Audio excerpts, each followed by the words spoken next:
नमस्कार, स्वागत है आपका। मैं हूं आपके साथ सपना दीपक मंतेश्वर। बुलेटिन का आगाज करेंगे। मुख्यमंत्री योगी आदित्यनाथ ने लखनऊ से जन सेवा केंद्रों के माध्यम से परिवहन सेवाओं का शुभारंभ किया। इस मौके पर सीएम ने सभा को संबोधित करते हुए क्या कुछ कहा, आइए आपको सुनवाते हैं। आज हम सब यहाँ पर एक अच्छे माहौल में इंदिरा गांधी प्रतिष्ठान के इस जुपिटर हॉल में बैठे हैं। आपने देखा होगा, ये अपने आप में एक मॉडल है। ये जुपिटर हॉल लखनऊ विकास प्राधिकरण ने फिर से रिनोवेट किया है। पैसा लगाया है तो पैसा कमाया भी है। 4 वर्ष में 32 करोड़ रुपए से अधिक की आय अकेले इस सभागार से लखनऊ विकास प्राधिकरण को हुई है। तो इसलिए इतना शानदार माहौल आज उन्होंने यहां पर इस कार्यक्रम के लिए भी उपलब्ध करवाया है। तो मैं सबसे पहले इंदिरा गांधी प्रतिष्ठान, जो प्रदेश की राजधानी का सर्वाधिक सार्वजनिक कार्यक्रमों का एक केंद्र बिंदु है, उसमें जुपिटर, मार्स और मरकरी के साथ ही अन्य सभागारों के पुनर्विकास के लिए, सुंदरीकरण की इस योजना के लिए हृदय से धन्यवाद देते हुए इस पूरे कार्यक्रम के लिए उनको बधाई देता हूं। और ये परिवहन विभाग पहला कार्यक्रम है जो इस आयोजन का हिस्सा बन रहा है। यानी जुपिटर हॉल के पुनरुद्धार और पुनर्विकास कार्यक्रम के बाद आज ये पहला अवसर है जब परिवहन विभाग का एक कार्यक्रम यहां पर हो रहा है। क्योंकि कार्यक्रम का शुभारंभ करने के लिए, कार्यक्रम तो 11 बजे से मुझे बताया गया था, तो मैं मानता था कि मंत्री जी आपके 12 बजे तक पहुंचेंगे तो मैं भी पहुंच जाऊंगा। लेकिन मैं मीटिंग में ही था, मुझे 10 ही बजे बताया गया कि मंत्री जी पहुंच गए हैं। वे रात्रि में भी 12 बजे तक यहां थे और हम लोग 11 बजे, अब मेरा एक भाषण भी प्रारंभ हो चुका है। यह एक मॉडल है और मुझे लगता है कि मंत्री जी समय से पहले आए, तो इसका मतलब यह है कि अब वह भी चाहते हैं कि परिवहन विभाग के जो बस स्टेशन हैं वे भी इसी प्रकार से सुंदर बने, व्यवस्थित बने और आम जन को अपनी ओर आकर्षित कर सकें। इसलिए उनकी उपस्थिति अत्यंत महत्वपूर्ण है। मैं आज जिन परियोजनाओं का यहां पर शिलान्यास हो रहा है, शुभारंभ हो रहा है या लोकार्पण हो रहा है, इसके लिए परिवहन विभाग को अपनी शुभकामनाएं देता हूं, बधाई देता हूं और शुभकामनाएं भी देता हूं।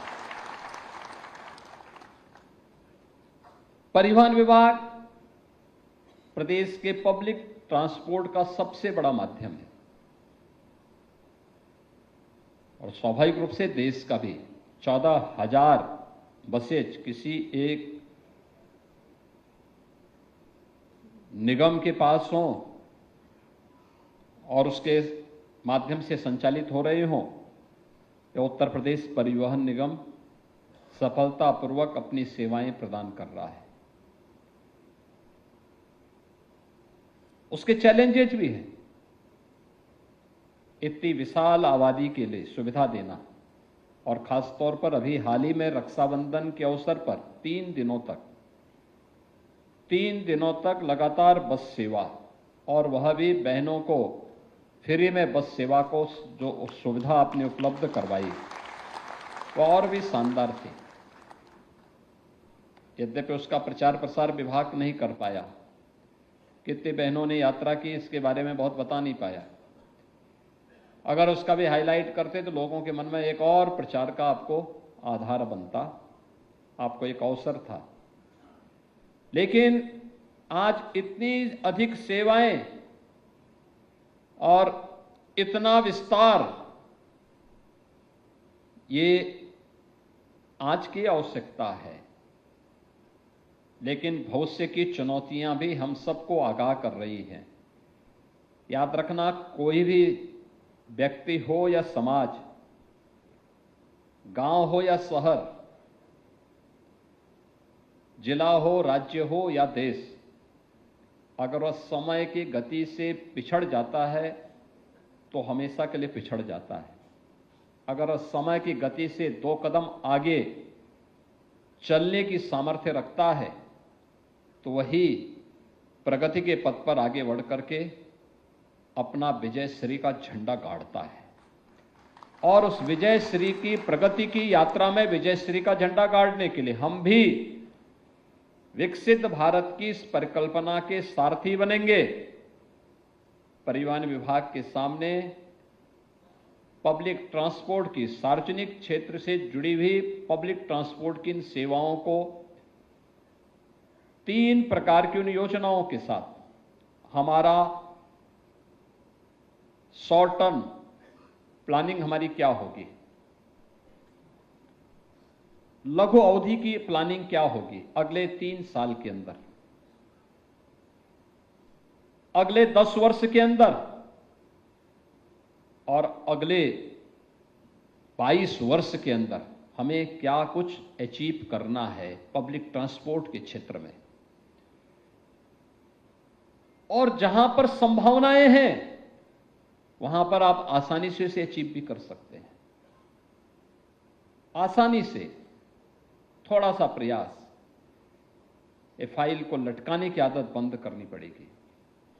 जन सुनवाई को तेजी के साथ आगे बढ़ाना पड़ेगा। विभाग में टीम वर्क को और सशक्त बनाना पड़ेगा,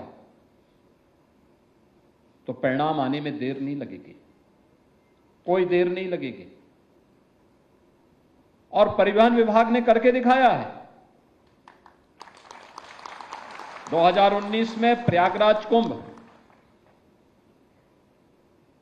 2020 में वैश्विक महामारी कोरोना के दौरान जब 1 करोड़ कामगार और श्रमिक देश और से अलग अलग क्षेत्रों से अपने अपने गांव के लिए प्लान किए थे, न केवल उत्तर प्रदेश, बिहार, झारखंड, वेस्ट बंगाल, उड़ीसा, असम, इन सभी राज्यों से जुड़े हुए कामगार और श्रमिक इन 6 राज्यों से, उत्तर प्रदेश में सर्वाधिक थे, फिर बिहार के थे, वेस्ट बंगाल के थे, झारखंड थे, उड़ीसा था, असम था। वहां के लोगों को, उत्तर प्रदेश वासियों को उनके गांव तक और उत्तर प्रदेश के बाहर के जो कामगार और श्रमिक थे उन्हें उत्तर प्रदेश की बॉर्डर तक, सीमा तक। उत्तराखंड के प्रवासियों को हम लोगों ने उत्तराखंड के अंदर, जहां वहां की सरकार ने मांग की थी, देहरादून, हल्द्वानी और अन्य स्थलों पर, हरिद्वार तक पहुंचाने का मैं योगदान दिया था। तो मध्य प्रदेश के अंदर भी कुछ जगहों पर, राजस्थान, मध्य प्रदेश के अंदर भी कुछ स्थानों पर परिवहन विभाग के हमारे जो कर्मचारी थे, चालक परिचालक थे, उन्होंने सफलतापूर्वक उनको वहां तक पहुंचाने में अपना योगदान किया था। और अभी हाल ही में आपने देखा होगा, इसी वर्ष के प्रारंभ में दुनिया का सबसे बड़ा धार्मिक आध्यात्मिक आयोजन प्रयागराज महाकुंभ, कितना भीड़ था, 66 करोड़ लोग 45 दिन के आयोजन में आए थे और 45 दिन के इस आयोजन का हिस्सा बने थे। सर्वाधिक लोग आ रहे थे बसेस से, अपने अपने वाहन से आ रहे थे, बसेस से आ रहे थे। परिवहन निगम भी लगातार काम कर रहा था, लेकिन जब रेलवे स्टेशन पर अचानक भीड़ होती थी तो रेलवे स्टेशन से उन्हें प्रयागराज से बाहर तक पहुंचाने के लिए परिवहन निगम का बेड़ा हमेशा सतर्क रहता था, कार्य करता था, मजबूती के साथ लगा रहता था। और इसीलिए परिवहन विभाग को हम लोगों ने हमेशा इस बारे में माना है कि परिवहन विभाग हमेशा प्रदेश के अंदर यह समय का साथी है, जब कोई आवश्यकता पड़ती है उस समय आवश्यकता के अनुरूप अपनी सेवा देने के लिए तत्पर दिखाई देता है। और इसलिए राज्य सरकार ने समय समय पर परिवहन विभाग के पुनर्विकास के लिए, उनके पुनरुद्धार के लिए अपनी योजनाओं को खुले और मुक्त हस्त से उन्हें सपोर्ट भी किया है। आज उन्हीं सेवाओं को और बेहतर बनाने के लिए बहुत सारे कार्यक्रम यहां पर प्रारंभ किए गए हैं, जिसमें जन सेवा केंद्रों के माध्यम से परिवहन सेवाओं को उपलब्ध कराने के कार्य का शुभारंभ भी हुआ है और परिवहन विभाग के माध्यम से सीएससी के साथ एमओयू भी हुआ है। यानी एक कॉमन सर्विस सेंटर के माध्यम से भी आम जन को उसकी सुविधा उपलब्ध हो सके, वह अपनी जरूरत के हिसाब से परिवहन विभाग से जुड़ी हुई सेवाओं का उपयोग कर सके। आज ये एमओयू यहां पर संपन्न किया गया है। आईआईटी खड़गपुर और परिवहन विभाग के बीच में एमओयू, यह इस विभाग में तकनीक का उपयोग करते हुए सड़क सुरक्षा के मानकों को कैसे हम आज नेशनल एवरेज से भी अच्छा करने में सफल हों, जो हमारे लिए एक चुनौती बनी हुई है, उसका भी एक एमओयू यहां पर संपन्न हुआ है। इंटरनेशनल ड्राइविंग परमिट की एक नई बुकलेट का भी विमोचन हुआ है और सरल परिवहन हेल्पलाइन का भी 149 की हेल्पलाइन भी जारी हुई है।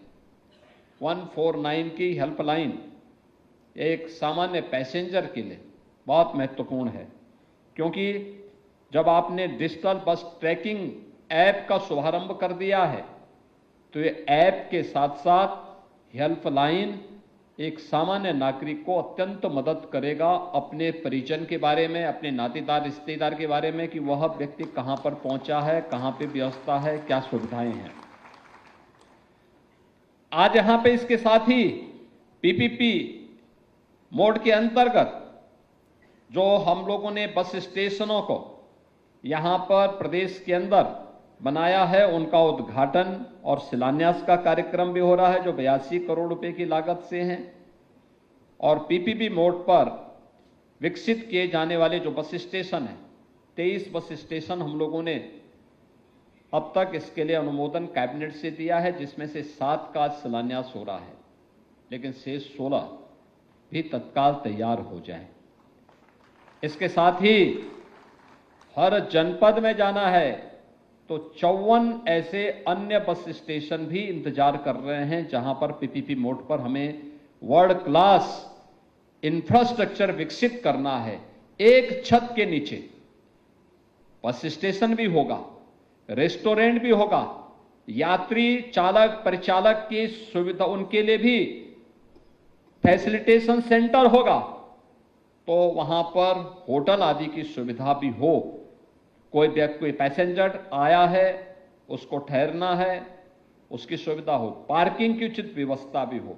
ये सभी चीजें हमें इसके माध्यम से विकसित करनी होंगी।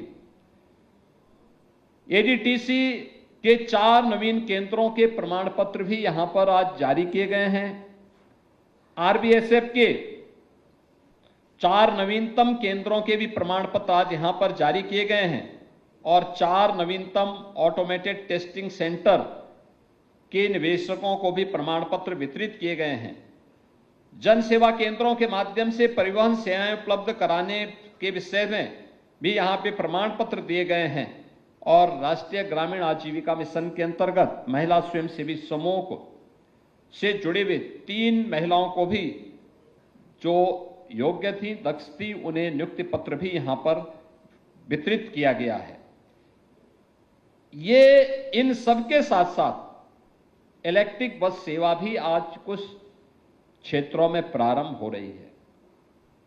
यानी इतना सब कुछ होने के बाद भी हम इस बात को हमें ध्यान में रखना होगा कि कुछ चीजें हैं जिसको हम लोग और अच्छा कर सकते हैं, बहुत अच्छा कर सकते हैं। एक सड़क सुरक्षा हमारे सामने एक चैलेंज बना हुआ है, सड़क सुरक्षा। और बार बार हम इस बात को कहते हैं कि सड़क सुरक्षा, सड़क पर चलने वाले एक एक व्यक्ति की सुरक्षा हमारी जिम्मेदारी बनती है।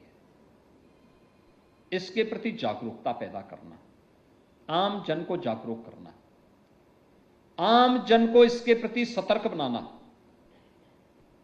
उसके लिए उन्हें मानसिक रूप से तैयार करना। कोरोना कालखंड में वैश्विक महामारी के दौरान 3 वर्ष में हम लोगों ने जितने लोगों को नहीं खोया, उससे ज्यादा लोग हम हर वर्ष सड़क दुर्घटनाओं में खोते हैं और नौजवानों को खोते हैं।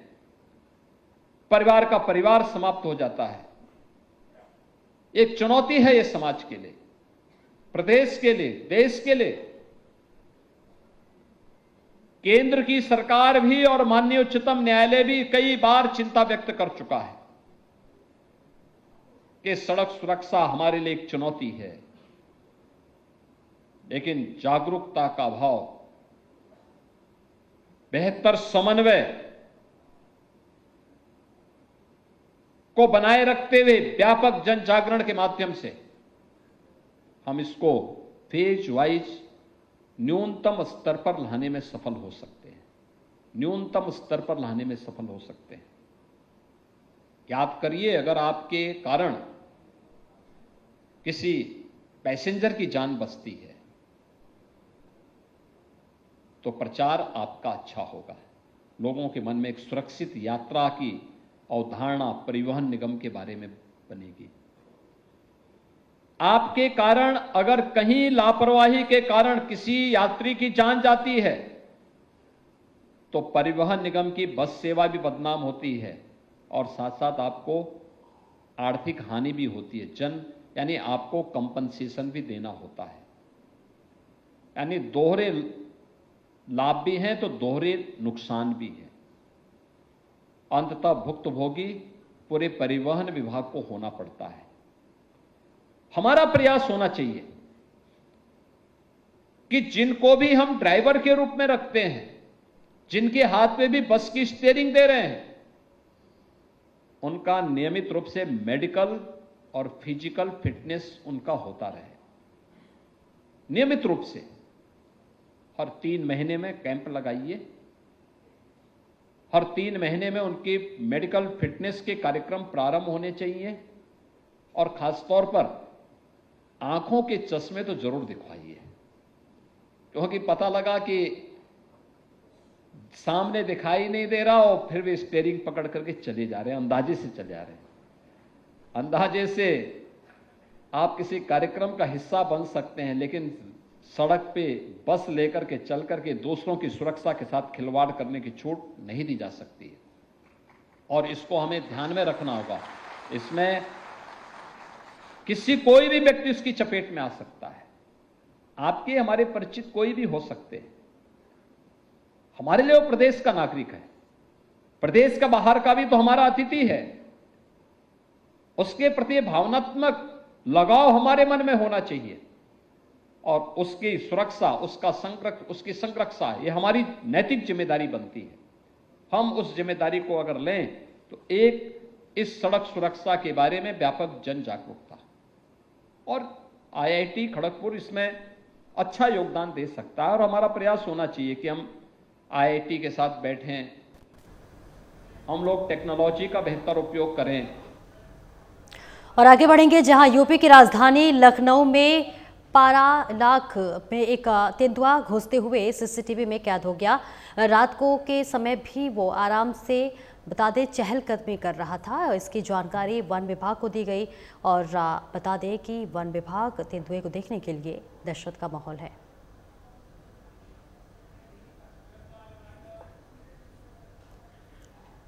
फिलहाल इस बुलेटिन में इतना ही। नमस्कार।